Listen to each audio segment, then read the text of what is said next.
Late at night, as this boy was catching rhinoceros beetles, a sudden flash of light appeared, causing him to fall from a tree. And when he approached the source of the light, two people in strange clothes appeared. The girl asked for his name, and when he said Sato, she introduced herself as Princess Nokana and told him that he must not tell anyone what he had just seen. In exchange, she would become his friend. Although he didn't fully understand what had happened, Sato felt determined to protect her forever. 10 years later, Sato was awakened by his childhood friend Nonoka, and now he lived only with his grandfather. He realized that ever since high school started, he had changed.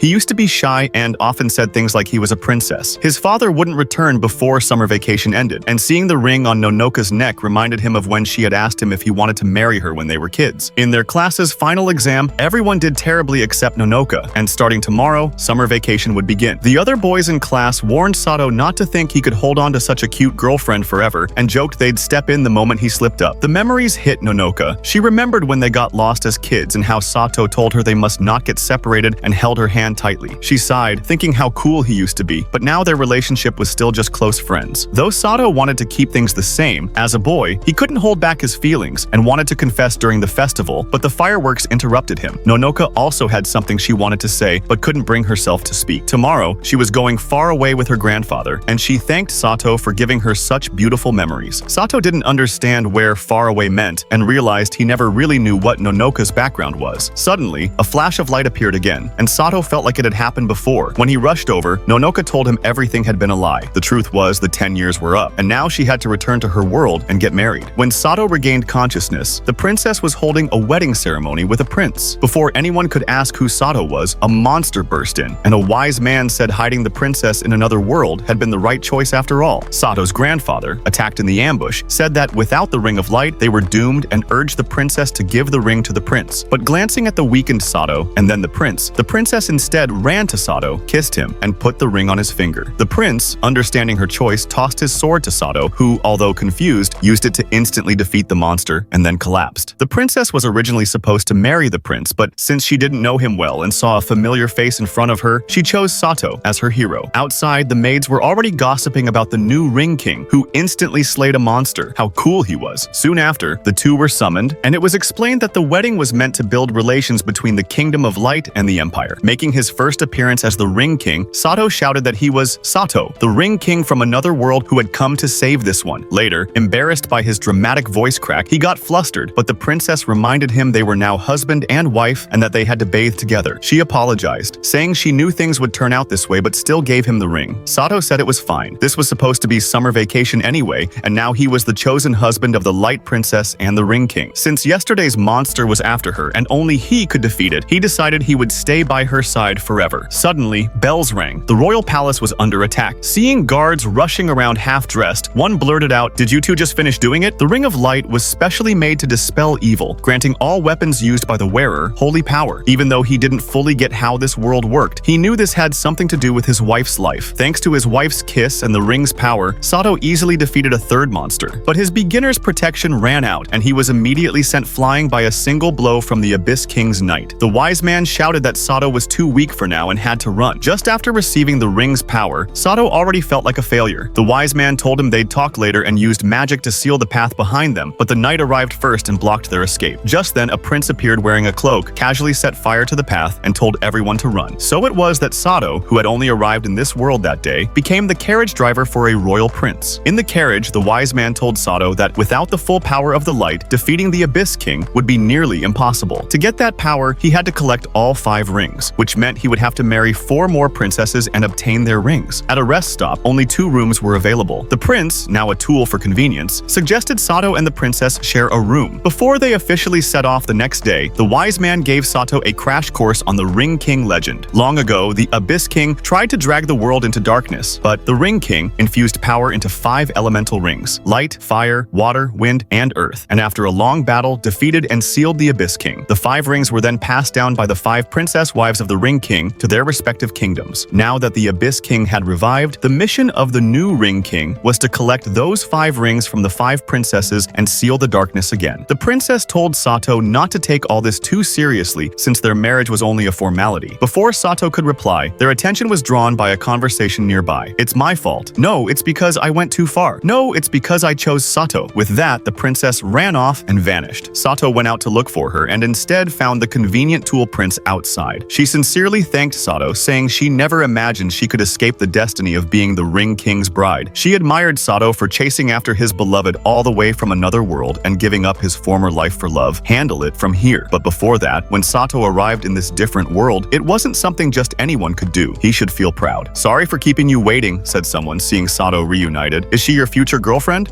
Yes, thank you, Sato replied shyly. If only I had that kind of courage. Then Sato finally found the princess and told her he truly liked her. He reminded her that it was her own decision to appear here, so she shouldn't feel burdened by any sense of obligation. Originally, the princess had planned to let go of everything tied to her identity as Nonoka and fulfill her duties as the Princess of Light. But when Sato chased after her, all her resolve fell apart because she finally had a chance to marry the person she loved, but the one she loved had now become the Ring King, which meant not only facing battles but also marrying other princesses. She didn't want to see the person she cherished forced into that fate, so this time she made up her mind to become his true wife and help him fulfill his mission as the Ring King. Will you consider me your wife? She asked softly. Because of those words, the two sat closely together on the bed, their faces turning red. Even though Sato had always dreamed of doing what lovers do, when he saw the princess trembling, he stopped. He didn't want their first time to be like this. It felt wrong to just go with the flow. Jumping straight from childhood friends to husband and wife felt like too big a leap. He wanted to take things slowly, to truly grow into that role with her. Did you sleep well last night? She asked. Very well. I couldn't sleep at all. The wise man, having watched the entire first half, muttered, so dramatic, and yet nothing happened. With their issue resolved, the Tool Prince handed over new gear. Since their original world clothes were too flashy, they needed to head to the hidden elven village next, where the Wind Ring was inherited by the elven royal family, and elves were known for being incredibly beautiful. When the wise man asked if that boosted Sato's motivation, Sato didn't get a chance to answer, because the elf village had been surrounded by a wind barrier for 50 years. When the wise man had last visited, the barrier didn't exist. Suddenly, a bear jumped out of the forest. Realizing it wasn't a monster, Sato tried to pet it, but ended up angering it, and the four of them were chased. Just as they ran out of options, a voice came from below. The bear missed its target and was swept away by the storm. An elf appeared and asked why humans were here. Sato got straight to the point and said he was the Ring King and had come to seek the help of their princess. The elf agreed to take them to the royal palace, but warned them that things probably wouldn't go as hoped. Their princess, Naive, was someone who hid behind the throne, and the first thing she said was, "Have you two done it?" Nonoka tried to say it wasn't a big deal and that the elf princess should stick to tradition, but Naiva found it disgusting that anyone would expect her to do something so dirty, and she ran away. Sato, who had hoped to quickly secure a second wife, was now in total despair. As they wondered how to obtain the ring, Princess Naiva's brother Jade appeared and had Sato thrown into the dungeon, while the others received state guest treatment. Sato was locked up simply because Naive was extremely sensitive. Due to some circumstances, she had barely left the palace and was still only 54, which was too young for marriage by elven standards. But Sato wouldn't have to wait long, just another 80 years, and she'd be ready. Jade didn't care about the Abyss King. As long as their nation had the barrier, they were safe. On the third day, just when Sato thought he'd be stuck there forever, a woman appeared, calling him the Ring King. She quickly covered his mouth to stop him from shouting. She asked whether he became Ring King to gain ultimate power or just to marry 5 princesses. Though he didn't know who she was, Sato said his wish was for Nonoka's happiness. The woman admired that, having such power and eyes only for one woman, and opened a secret door. They arrived at the Peak Shrine, where a statue held the ring meant for Naive. Just as they approached, something moved in the shadows. It was Naive herself, hiding. She told the statue of her parents that the Ring King had arrived to steal both her and the ring, but she wouldn't leave. She would follow her mother's will to protect the country. The statues were of her deceased parents, former Elf King and Queen, whose bodies still used the ring's power. But the one who appeared now was the very person Naive didn't want to see, Ring King Sato. As she screamed, guards rushed in. The woman told Sato not to worry. Leave it to her, the elven elder. She'd known Naive since birth and believed Naive was strong enough to handle a bit of force. She left Sato alone, telling him to take it slow. Even though he really wanted to do something, Sato's logic won out. He just wanted the ring. It's okay, I won't do anything. Just calm down. Jade guessed it was the elder's doing, and when she arrived and admitted it, she announced that the Ring King and Naive had eloped. She told Jade to face reality. His sister had run off with the man she loved and would never again say, "I love Big Brother best." Jade, now calm, said as long as the seal wasn't taken, the country remained protected by magic. Naive didn't need to inherit the ring. He ordered a search of the elder's home. Meanwhile, Sato washed all the dirty clothes. He asked Naive, "Am I really that scary?" She admitted that she had grown up inside the palace and was always afraid of outsiders, especially someone like Sato, who came from another world. She imagined his world full of goblins and beastmen, with dragons attacking people on the streets. But Sato told her his world was peaceful and didn't even have elves. He was surprised to learn how curious Princess Gallatin, her real name, was about the outside world. Naive said she had always been interested, but got too scared. So she read books the elder gave her. Just imagining the sights and smells of the outside made her heart race. But in reality, she was stuck at home, unable to do anything. Sato said he felt the same. It wasn't power that brought him here. It was just the desire not to be separated from the one he loved. No matter how hard things got, if you dared to try, you'd find a way. Just then Jade's voice shouted from outside. Sato, who still had the mission to gather all the rings, said he had no intention of forcing Naeve to marry him. Her decision about him was entirely up to her. But before long, they were arguing again. Jade asked if Naeve was really going to betray their parents' wishes. Although she just said she'd decide for herself, Naeve returned to Jade's side. Jade wanted to charge Sato with kidnapping a princess and scheming under the moonlight. The elder appeared and barked at him to back off. This kind of disrespect toward the Ring King would not be forgiven. Now the elder would take over from here. Guidance, the elder agreed to oversee things from now on, but on the condition that Sato must never appear in front of Naeve again. During the past 3 days, Nonoka had been very worried about Sato, and seeing that a beautiful woman had rescued him made her jealous. The elder, after secretly observing them for a while, bowed to the Princess of Light, Nonoka, and wanted to explain why the kingdom was surrounded by the storm barrier. Originally, Naeve and Jade's mother wasn't the first heir to the ring. She had an elder sister. In order to prevent the ring from leaving the tribe, it was tradition for the elven princess to find a husband from within their people. But the elder princess fell in love with a traveler, a human. Panic spread among the elves. Rumors began that the princess had brought the ring outside and that humans were now approaching the tribe only for the ring. The more people objected, the more the princess loved the human. Then, one day, the traveler suddenly disappeared. No one knew if he was killed or driven away. The heartbroken princess left the tribe and placed a curse that would eventually let darkness swallow the nation. For long-lived elves, the curse was terrifying. They never knew when the curse might strike, and they lived in constant fear. Naeve's parents, who inherited the ring in place of the elder princess, feared the curse too, and to prevent anything evil from approaching the kingdom, they used the ring's power to create a barrier, but paid the price and turned into stone. Listen to me. You absolutely must never leave this country. I promise, her voice echoed. Goodbye, my love. Listen to me. You absolutely must never leave this country. I promise. That's why, no matter how strong the opponent, Sato always protected everyone, just like Jade, who had vowed to protect his sister. Then Nonoka rushed out, looking for Naeve to ask her to marry Sato. Nonoka's parents had died protecting her and the ring, too, so she understood how hard it was to be both a ring guardian and an heir. Naeve said she was different. Her parents didn't want her to inherit the ring. That's why they sacrificed themselves to create the barrier. Nonoka replied that's exactly why she needed to protect everyone. Sato, the elder, the sage, and his brother were all fighting for the Wind Kingdom. That's what it meant to bear the ring guardian's responsibility. No, Sato is fighting to protect you. It's for the battle. Sato, the elder, the sage. This is all to protect you. Repeated over and over again. The same phrase, this is to protect you, echoed like a chant, dozens of times in Naeve's heart, overwhelming her until she couldn't ignore it anymore. What is this? She finally muttered. What is this feeling? Then someone shouted, go get the fire ring from the princess. The sage's voice cried out, wait, I haven't gotten on the cart yet. A rope ladder dropped down from above, but for the acrophobic Naeve, it looked like an insurmountable mountain. Seeing her husband having to look after another wife again, Nonoka declared, this time, I'll take over.